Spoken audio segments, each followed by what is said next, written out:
Hello बच्चों, welcome to my entertain comedy new story.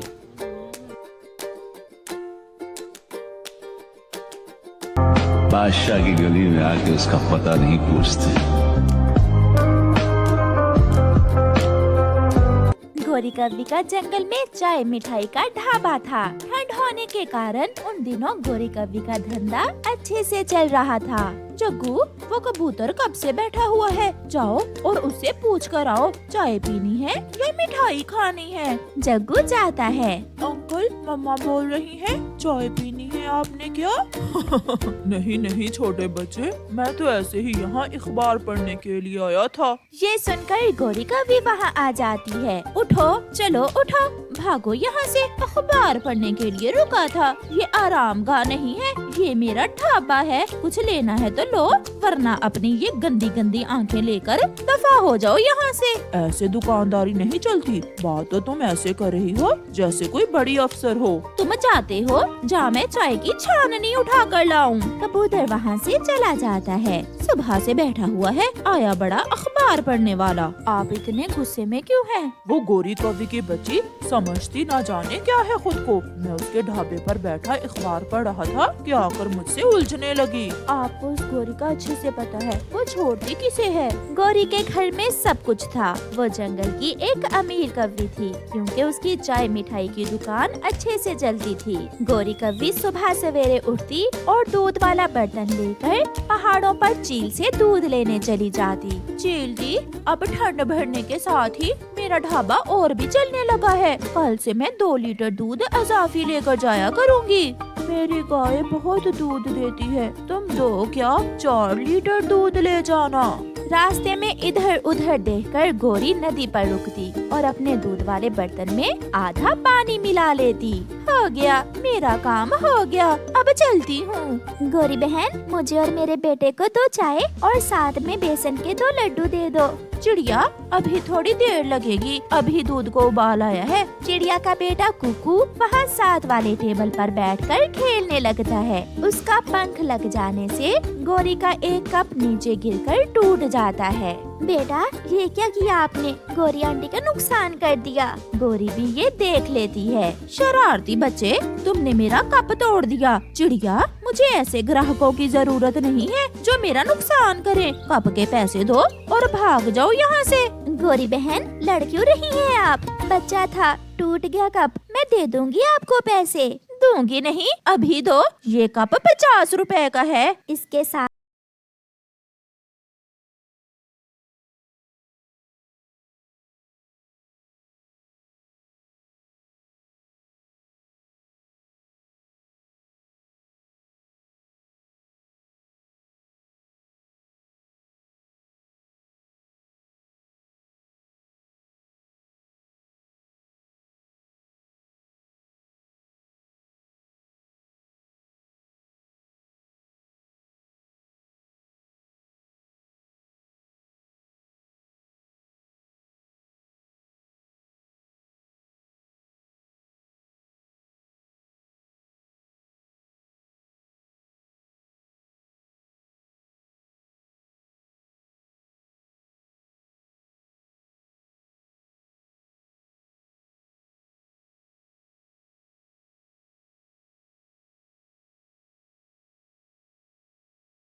है।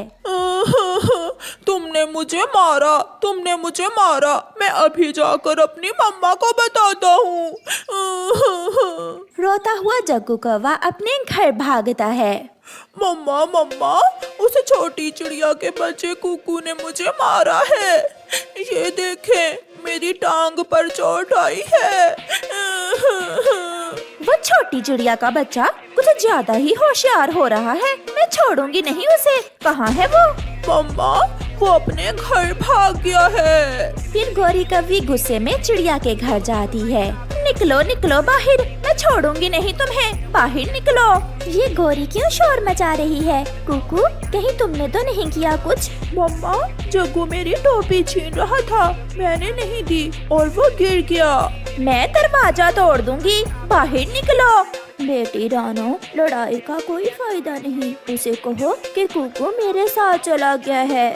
फिर मम्मा चिड़िया घर से बाहर आती है। तुम्हारे बेटे ने मेरे बेटे की टांग तोड़ दी है। कहाँ है वो? मैं भी उसकी टांग ही तोड़ूंगी। गौरी, शांत हो जाएं, बच्चे थे, हो गई लड़ाई। कुकू तो अपनी नानों के साथ चला गया है, जब वापस आएगा तो मैं पूछूंगी उसे।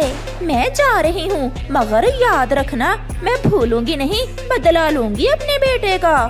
फिर दूसरे दिन कुकू अपनी नानों से कहता है, नानो, मैं ये टोपी जग्गू को ही दे देता हूँ, आप मुझे नहीं बना देना। हाँ बेटा, आप उसे ही दे दो ये टोपी, मैं आपके लिए नया स्वेटर और टोपी लेकर आऊंगी। फिर कुकू अपने घर से निकलता है। तुमने छोड़ा ही क्यों उसे? वो घर में नहीं था, अगर मुझे मिल जाता तो मैं जान से मार देती उसे। उसे तो मेरी मौसी चील ही खाएगी, मैं अभी जाकर देखता हूँ उसे। कालू गुस्से में घर से निकलता है। कुकू जानता था कि इस समय जग्गू नदी पर होता है, इसलिए कुकू नदी पर जाता है। दोस्त कीकी, जग्गू नहीं आया अभी तक, वो आने ही वाला होगा, मैं उसे अपनी टोपी देने आया था। गुजरता हुआ कालू कौवा नदी पर बैठे कुकू को देख लेता है। वो रहा चिड़िया का बेटा, वो रहा, अभी मैं जाकर चील को भेजता हूँ, वो खाएगी तुम्हारी बोटियाँ। भागता हुआ कालू कौवा पहाड़ों पर चील के पास जाता है। पीछे से जग्गू भी नदी पर आ जाता है। जग्गू मेरे दोस्त, आप मुझसे नाराज हो क्या? तुम्हारी वजह से मेरी टांग पर चोट आई है। दोस्त सॉरी, लो ये टोपी आपको पसंद है ना, ये आप ले लो। खुशी खुशी जग्गू कुकू से लाल टोपी ले लेता है। आप बहुत अच्छे हो, सॉरी, मैंने भी आपसे लड़ाई में पहल की थी। अब मुझे जाना होगा। कुकू, अपनी नानों से कहना अगली बार मेरे लिए भी ऐसी ही टोपी लेकर आए। हाँ कीकी दोस्त, जरूर। कुकू वहाँ से चला जाता है। कीकी और जग्गू बैठकर बातें करने लगते हैं। मौसी मौसी, जल्दी से जाओ और जाकर उस छोटी चिड़िया के बच्चे को खा लो, उसने मेरे जग्गू को मारा है। रुको रुको कालू, धीरज रखो, मैं जाती हूँ, मगर वो है कहाँ? मैं कहाँ से ढूंढूंगी उसे? मौसी जी, वो नदी पर बैठा हुआ है, उसके सर पर लाल रंग की टोपी है। फिर बड़ी चील वहाँ से उड़ती है और नदी की तरफ जाती है। वो ऊंचाई से देखती है।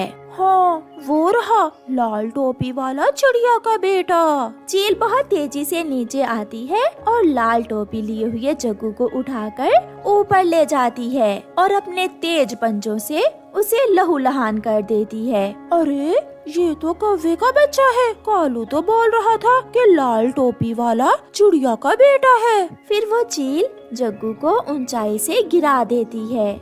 जग्गू, मेरे जग्गू, बोलो बेटा, बात करो। मेरा बेटा मर गया। जग्गू बेटा, मुझे क्या मालूम था कि कुकू अपनी टोपी तुम्हें दे गया है। मैंने ही चील से कहा था कि लाल टोपी वाले पक्षी को मार दो। फिर गौरी और कालू बैठे रोते रहते हैं और जग्गू फिर कभी लौट कर नहीं आएगा। प्यारे दोस्तों, इस कहानी से हमें सीख मिलती है कि हमें कभी भी बच्चों की बातों में आकर बात को बढ़ाना नहीं चाहिए। आपका धन्यवाद।